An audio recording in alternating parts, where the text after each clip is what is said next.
Hello everybody, I'm Bird Informatic Gaming, and today we are going to be talking about what to expect from the Queen's Jubilee Living Story update that is coming August 6th.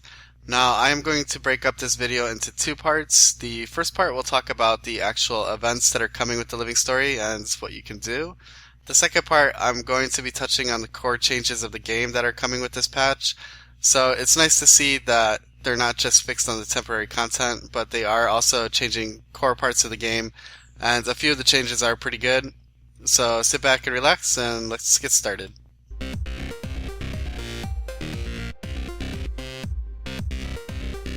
Now, if you don't know what the Queen Jubilee is, it's a celebration of Queen Jenna's rule over Divinity's Reach. So that's where the living story is going to be taking place.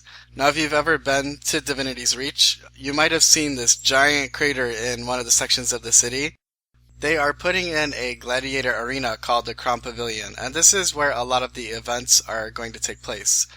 For example, there is an opening ceremony of the event, and that is taking place in the Crown Pavilion. And basically, they're going to put on a show for us of gladiators fighting. The first thing that comes to mind for me is the Dragon Bash fireworks. Now, I know a lot of people were not very satisfied with the way it went. I thought it was okay. It could have been a little more epic. So hopefully they learned their lesson from that and they put this on a much more epic scale where everyone watching is very entertained and having a lot of fun with it. Now, other than just watching people fight in the arena, we can actually go into the arena ourselves, and we can fight what they say are mighty representations of humanity's enemies. And one of the cool things is we can represent a certain city, so it's almost like if you think about the cutthroat politics where you represent a certain candidate and you do certain things to get achievements. It's kind of like that, it seems, where we represent a certain city, and as we are fighting in the arena and representing our city, we can actually become a champion of that nation. Now, another thing we can do in the Crown Pavilion is we can enter the Queen's Gauntlet. Now, this is a single-player combat against unique bosses, and it's progressively harder as you go on. Now, this brings another topic in mind, which would be the candidate trials from the cutthroat politics. I was actually going to make a video on it. I decided not to, but I really wanted to because I thought the candidate trials in the cutthroat politics living story was a huge step back for Guild Wars 2.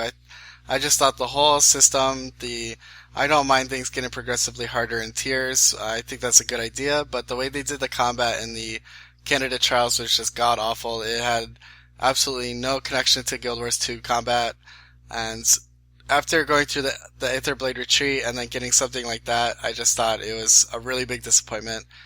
Maybe, I don't know if I'll still make a video on it. I don't think I'm going to, but you know my opinion now. I really hate it. I just hope if you're going to make something progressively harder, you do it in different ways, not just making enemies that just dish out so much damage that you can't take it. I don't think that's fun. I don't think that's challenging. I just think it's being somewhat lazy in your development, especially with Guild Wars 2 when you have this amazing combat and you can make really cool, unique fights.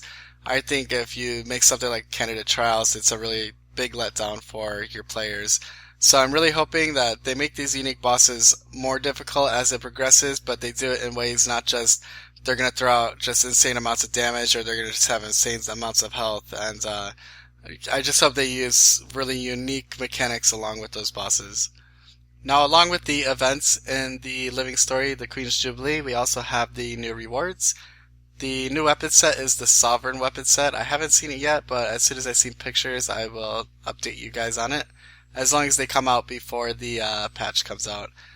And they are also introducing new sigils and runes as well, so that should be pretty exciting. And apparently there's a recipe to make a personal portal, which I'm not quite sure what that's about, but it definitely sounds interesting.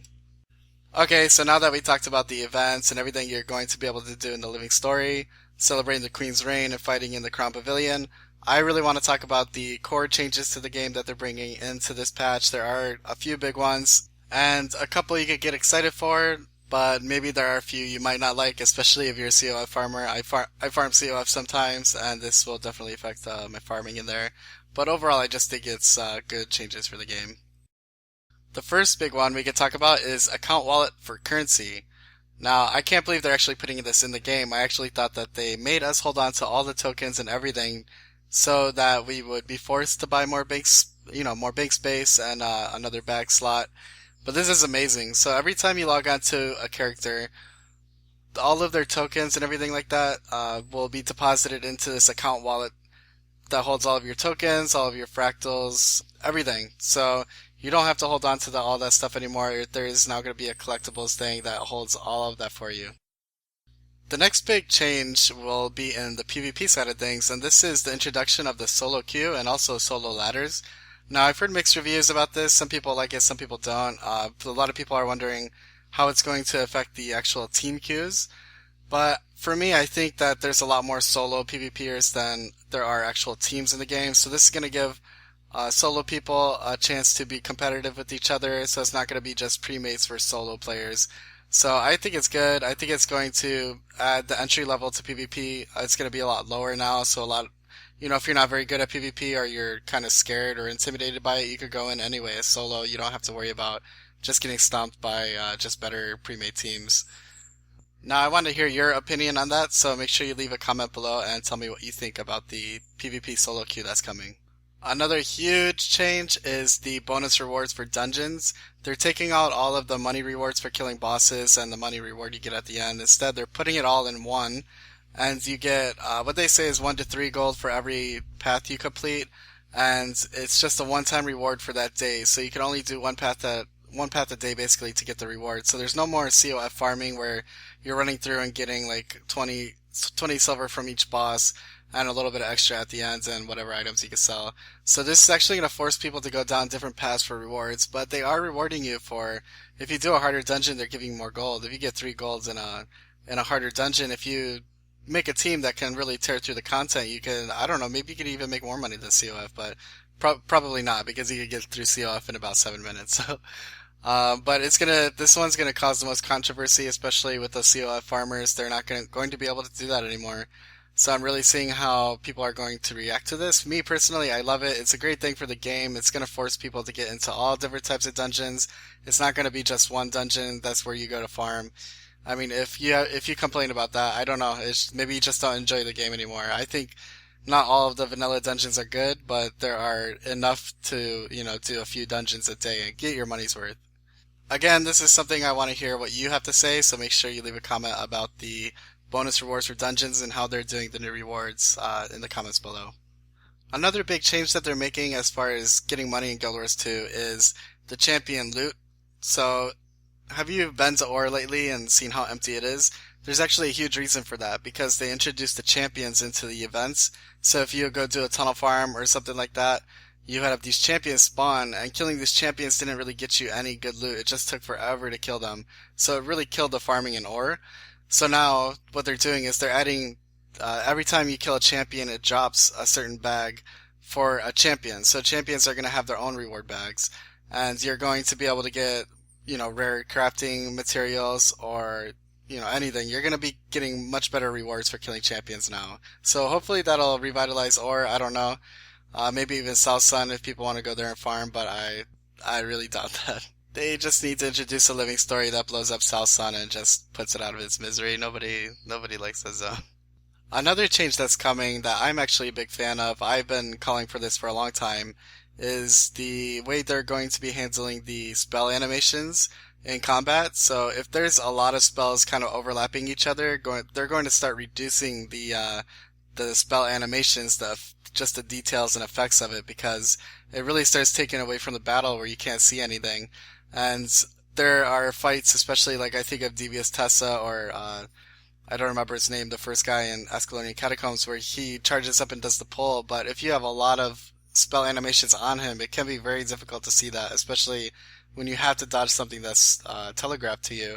So I'm a huge fan that they're doing this. I want to see how they do it. I know a couple of people who love how big the spells are, and that's just one of the things they love about Guild Wars 2. I don't think they're going to take it to a level where it's just ridiculously small, small detailed, and there's not many animations going on.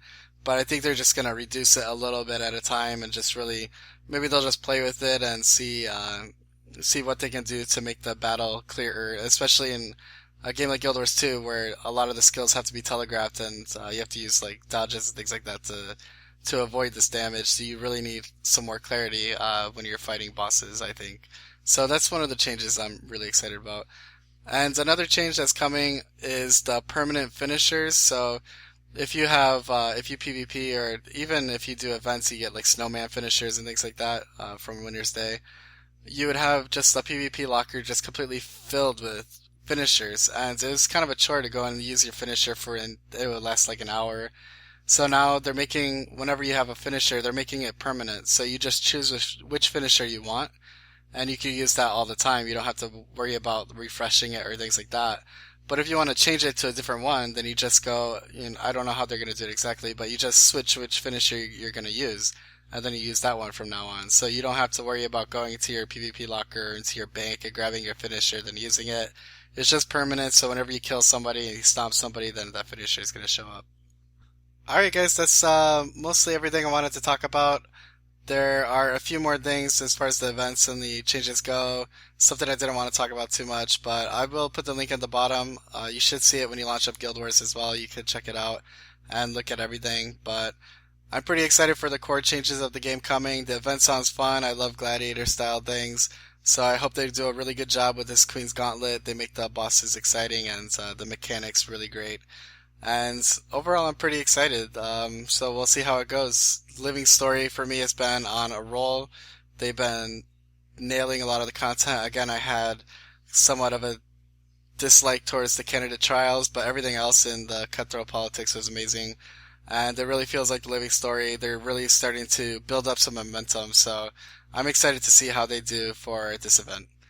If you guys enjoyed our content and you are Guild Wars 2 fans or really any fans of other games, we do a few other games.